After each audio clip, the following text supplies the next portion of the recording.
بلوچستان میں اغوا برائے تاوان کی وارداتیں معمول بنتی جا رہی ہیں۔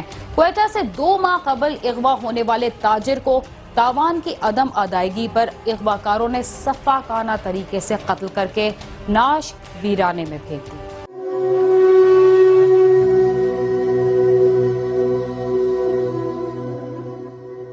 بلوچستان کے مختلف علاقے آج کل جرائم پیشہ افراد کے نشانے پر ہیں اور یہاں آئے دن قتل، اغوا اور ڈکیتی کی وارداتیں ہوتی ہیں۔ ایسی ہی ایک واردات 22 اکتوبر کے دن کوئٹہ کے علاقے سیٹلائٹ ٹاؤن میں ہوئی، جہاں کویری روڈ کے رہائشی روی کمار کو اپنی دکان سے 86 ماڈل کی سفید رنگ کی گاڑی میں آنے والے 3 مسلح افراد نے اس وقت اغوا کر لیا جب وہ دکان کے لیے گاڑی سے مال اتار رہے تھے، جس کے بعد اغوا کاروں نے روی کمار کے اہل خانہ سے رہائی کے بدلے 2 کروڑ روپے تاوان طلب کر لیا، مگر روی کمار کا خاندان اتنی بڑی رقم کی استطاعت نہیں رکھتا تھا۔ تاوان کا مطالبہ پورا نہ کرنے پر سفاک ملزمان نے 13 دسمبر کو روی کمار کو بے دردی سے قتل کر کے لاش کوئٹہ کے مضافاتی علاقے میں پھینک دی۔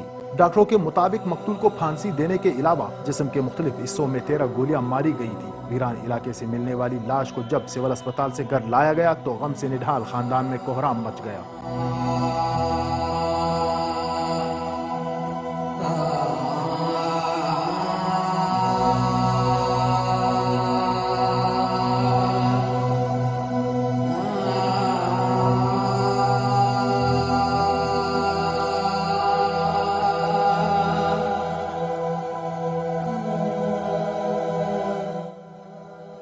روی کمار کے لواحقین نے بتایا کہ اغوا کی رپورٹ تانا سیٹلائٹ ٹاؤن میں درج کرا دی گئی تھی، لیکن انتظامیہ کی جانب سے یہ تاثر ملا کہ اغوا کاروں کو تاوان کی رقم ادا کر دی جائے۔ ہم لوگوں نے اسی وقت اپنے انتظامیہ کو اطلاع دی اور باقاعدہ FIR کٹوائی، جس میں ہم لوگوں نے سارے واقعے کی اور اس کی نشاندہی کی تھی کہ اس قسم کے لوگ تھے، اس قسم کے کپڑے پہنے ہوئے تھے، جو نشانیاں تھیں وہ ہم لوگوں نے ان کو دی۔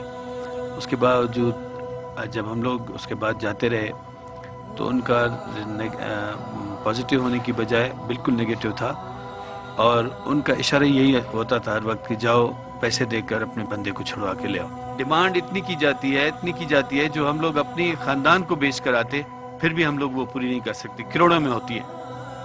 تو کروڑوں کی ڈیمانڈ کو ہم لوگ آہستہ آہستہ وہ لوگ بیچ میں پڑھنے کے لیے تیار نہیں ہوتے۔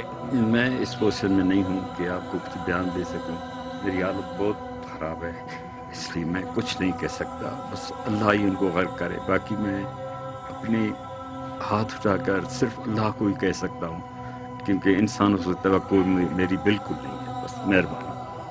دیدہ دلیری دیکھیے کہ تاجر روی کمار کو قتل کرنے کے بعد ملزمان نے خود فون کر کے اہل خانہ کو اطلاع دی کہ لاش سول اسپتال میں پڑی ہے۔ اغوا برائے تاوان کی ان وارداتوں پر اقلیتی برادری سخت تشویش میں مبتلا ہے۔ یہ حالت ہے ہمارے لیے، یہ ہماری برادری کے لیے یہ حالت تھوڑی کی ہے۔ کیا ہم پاکستانی نہیں ہیں؟ ہمیں پاکستانی نہیں سمجھا جاتا؟ ہمارے لیے کیا کر رہی ہے یہ گورنمنٹ؟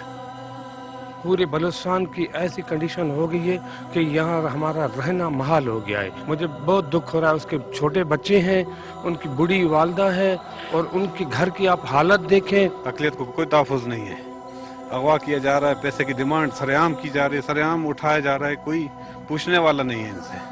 کوئٹہ سمیت بلوچستان بھر میں اغوا برائے تاوان کی وارداتوں میں تشویشناک حد تک اضافہ ہوا ہے۔ درجنوں گروہ اس نوعیت کے واقعات میں ملوث ہیں، جو تاوان ادا نہ ہونے کی صورت میں مغویوں کو قتل کرنے سے بھی دریغ نہیں کرتے۔ ان واقعات سے تاجر بالخصوص اقلیتی ہندو برادری بری طرح متاثر ہوئی ہے اور عدم تحفظ کے باعث ہندو برادری نقل مکانی پر مجبور ہے۔ اخونزادہ جلال نورزئی، سما، کوئٹہ۔